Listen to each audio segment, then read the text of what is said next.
Roba vile ameniita hapa ameanza kunitisha. Vitu zake anaangalia kwa iPad. And he was making sure anaifinya hivi nione ako sawa, ako digital. You've done a very good job as our MC today. I'll be very brief because our chief guest today is not me. The real chief guest is my brother Wamugure, and we'll be here until you finish. So we are not talking, then we leave. We are here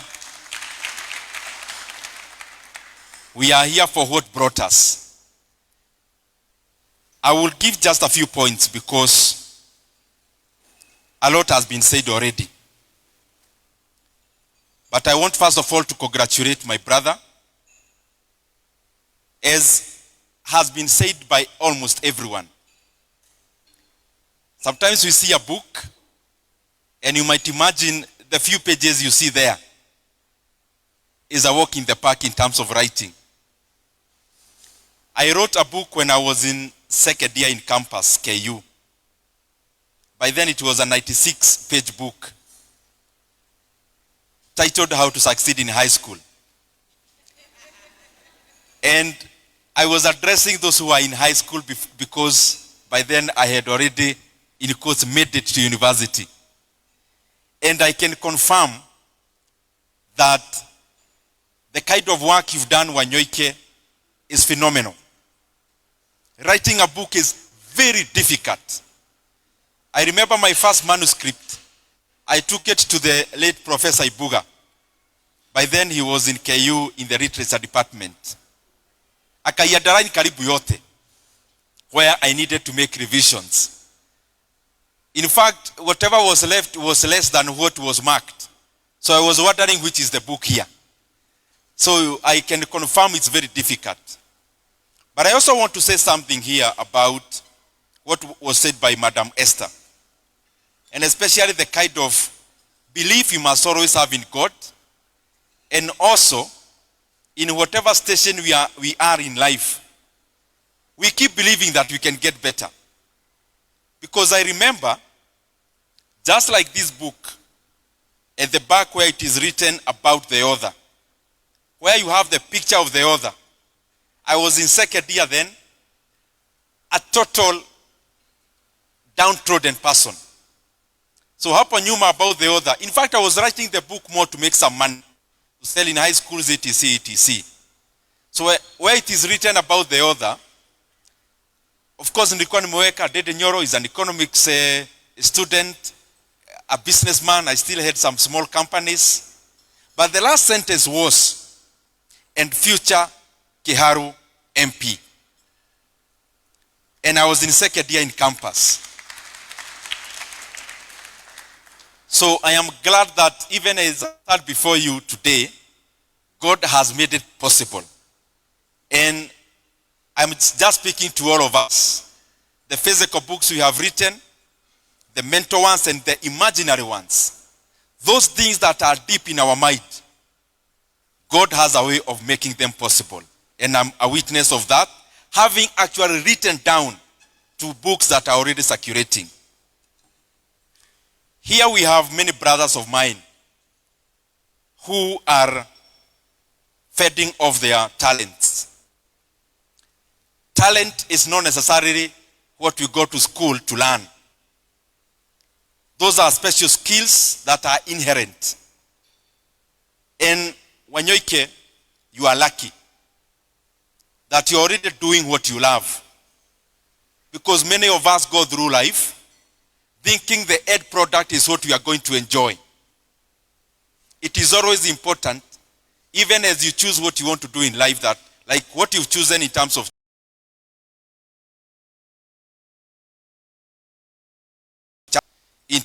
others, that we pray to God to give us things that we already enjoy doing. That we are in holiday, even as we work.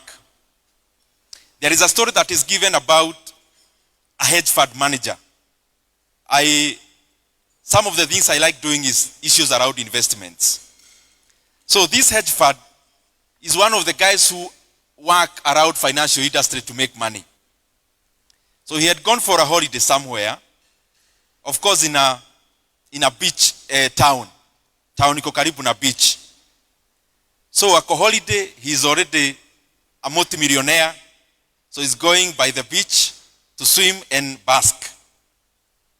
And when he was there, he came across a fisherman who was just going into the ocean, do the fishing. By midday, he's done, having got enough fish to sell and feed and live off. And this guy, a fisherman, observed from far. And then he approached this guy, fisherman.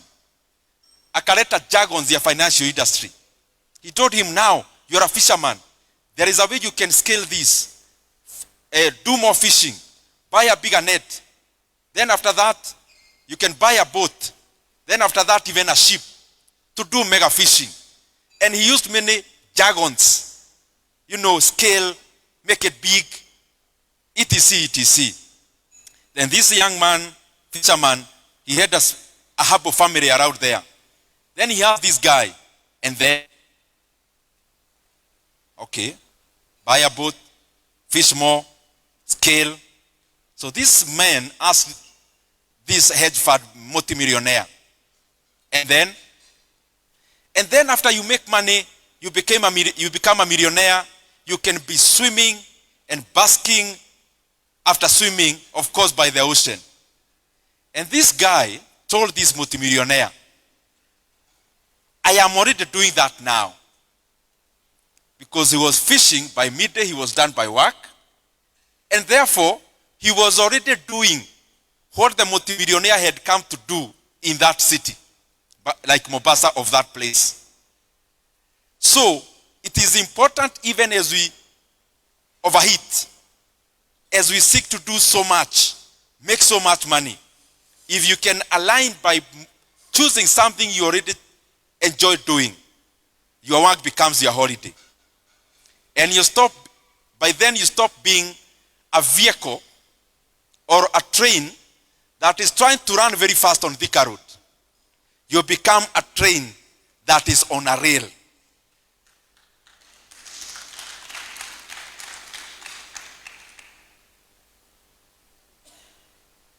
But let's also go a little bit into talent.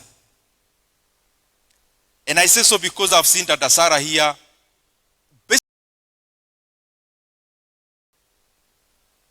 they rely on their talents to be the kind of names we know.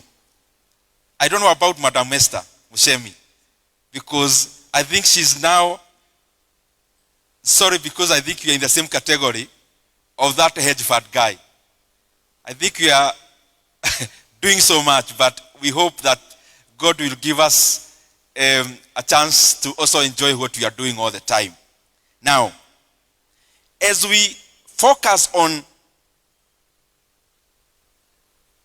monetizing, making money around our talents, all of us who are here, whether on social media, whether in authorship, it is important that you assess the demand of that what you possess. And especially in Kenya. I have said I'm an author. But the news I have for my brother, you can't make money out of writing a book here. I know that from experience. So as you do that for passion, as you are an influencer in social media for passion, because that's what you love, assess the demand of, yes, I have this talent. What demand is there that I can twist, I can carve my talent to fit into that demand. And then keep on refining whatever you are doing. Keep on refining it by perpetual learning, by perpetual refining. So that whatever you are doing, whether you are an artist, whether you are an author, you first of all have identified what is the demand for my segment. But number two, how can I keep becoming better? Because whether you are an artist, there are artists making so much money. If you are an author, there are those still doing something about being an author, but they are still making a lot of money out of it. I'll be brief, I'm almost finishing. in terms of commercializing.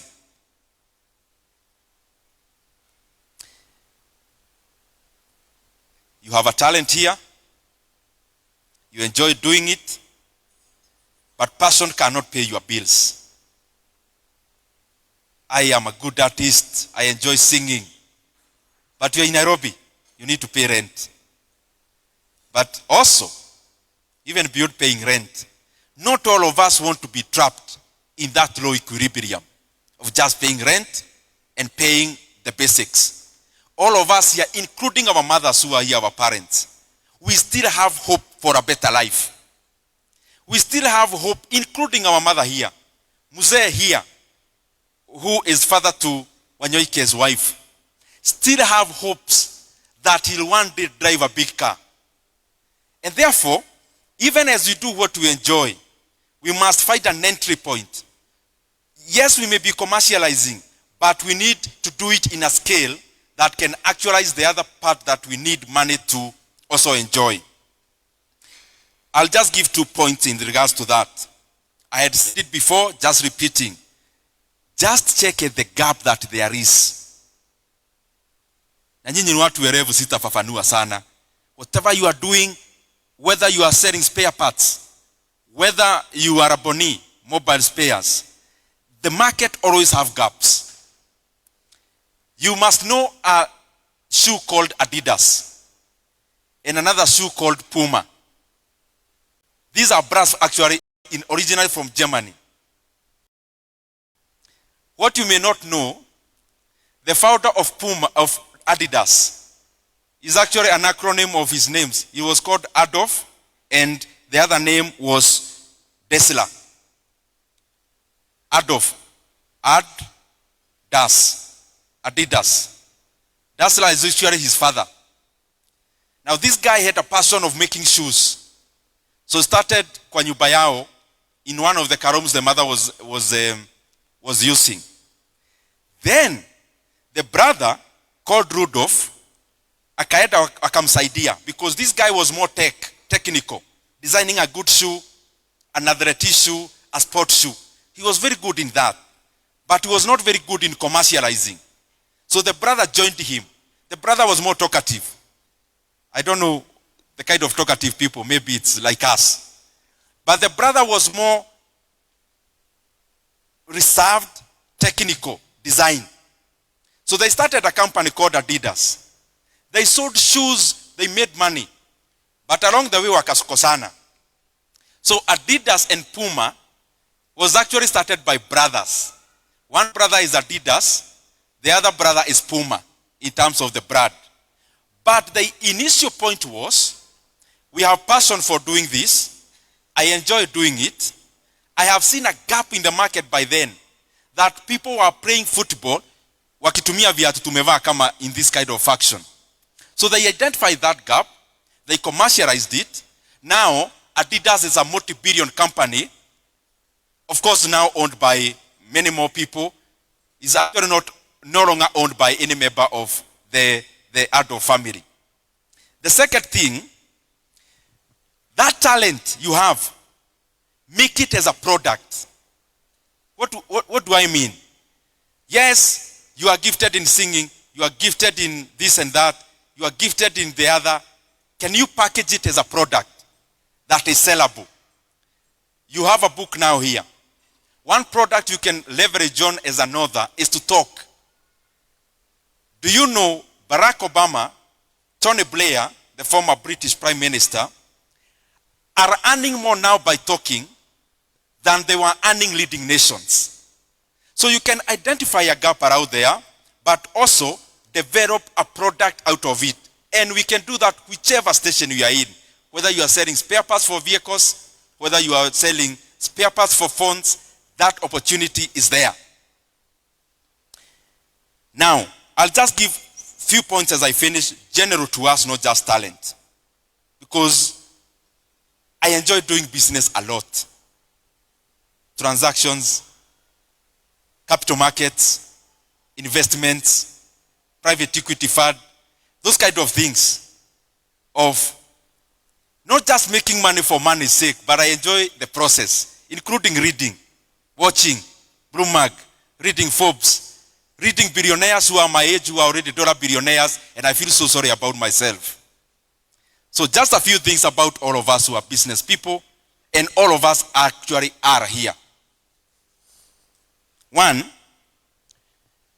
every idea started with, every business, including multi-billion ones, started just with an idea of a person who wants to solve something. Look at Facebook. Look at Stripe. Look at PayPal. Look at M-Pesa. Just an idea.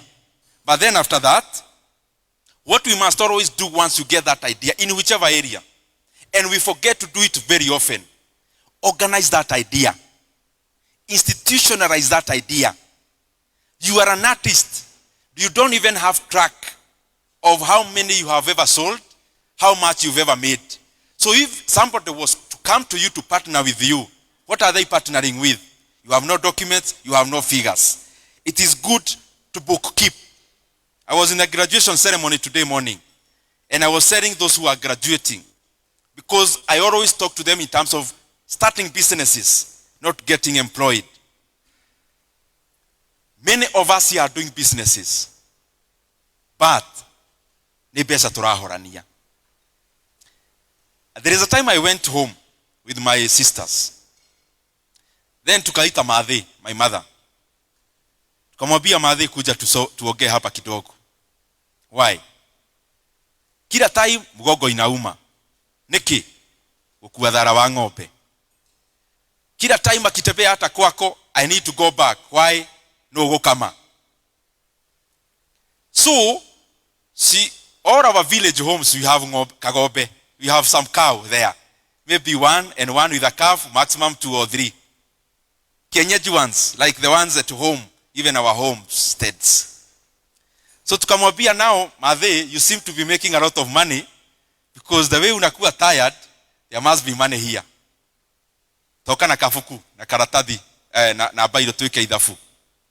Ng'ombe no yaku ndũngĩrara gwakwa nĩ wageire ng'ombe. Mugongo, dhara, toka tuike idhafu.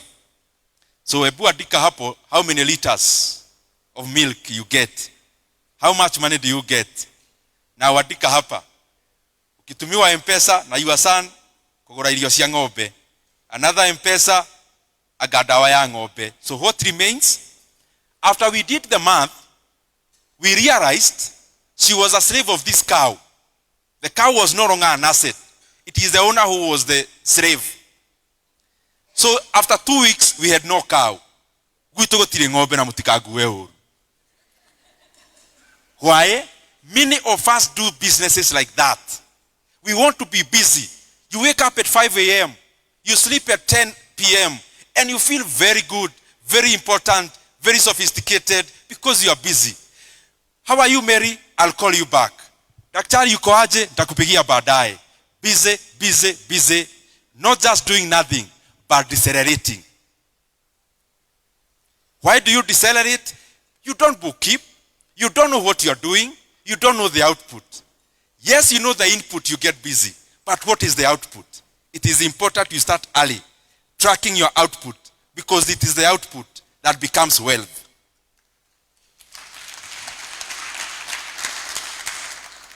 Then we have to learn about scaling. Na muniruhusu.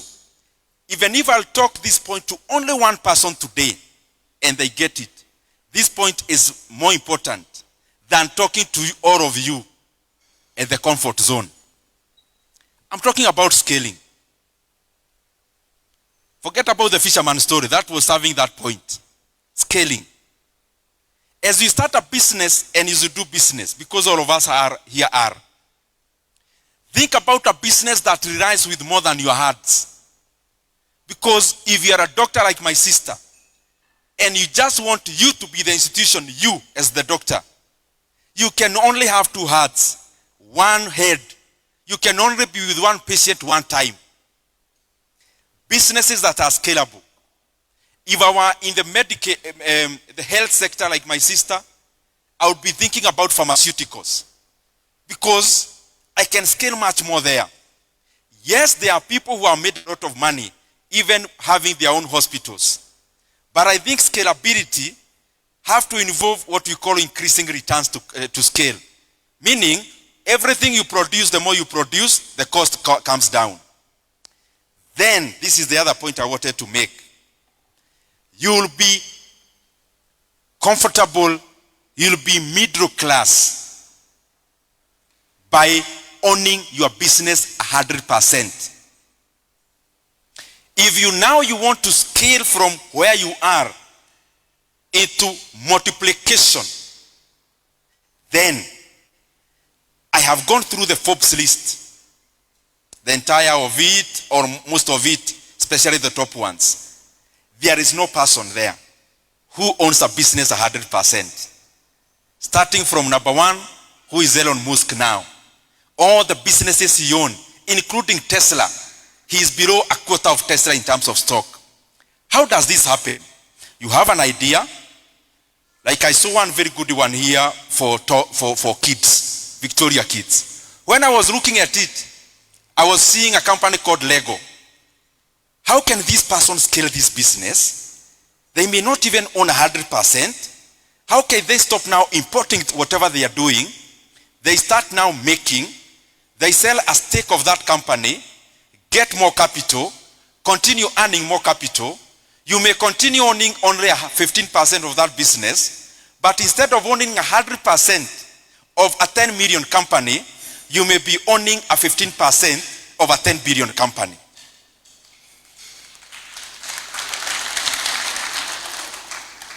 I'm in the health sector. I have knowledge I learned in school. I am already opening a branch in Githurai. Good, like my sister told me. I was already seeing what does it take to have 50 of them. If you're already opening this one, it means there are opportunities elsewhere. But what do we do as Africans mostly? We believe in owning everything. Have a business owning 100%. So we end up owning pods, 100% of a fish pod, other than owning a fraction of an ocean.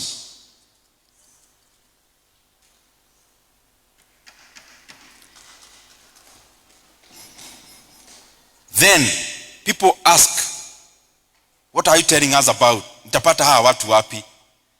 Whatever business you are doing at your free time, start something called venture capital. They are also in Kenya, many of them. There are people with money just looking for a credible opportunity to invest in, and a passionate person who is running them. Look for other category of companies called private equity. They are just looking for somebody who is self-driven, who want to scale, but they need a push of capital. There was a man at 62.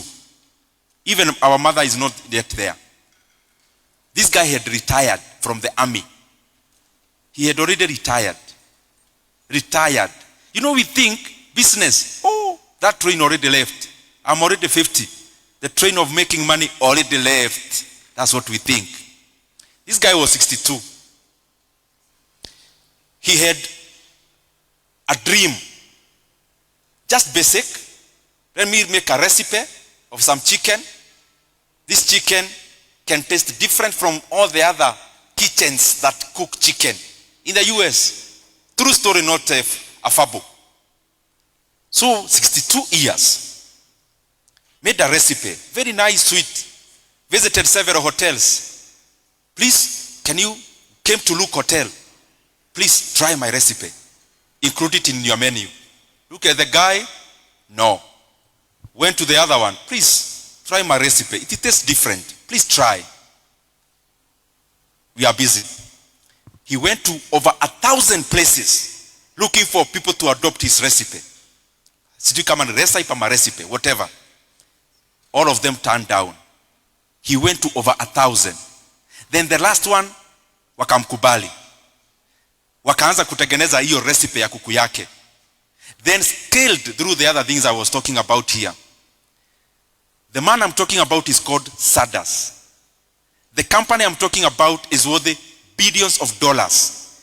It is called KFC. So whatever we are, there are many things we can do with our ideas. The rejections we have gotten are not telling us our products, our ideas are inferior. They are telling us that they are too superior for those junior people you are approaching. Thank you very much. May God bless you.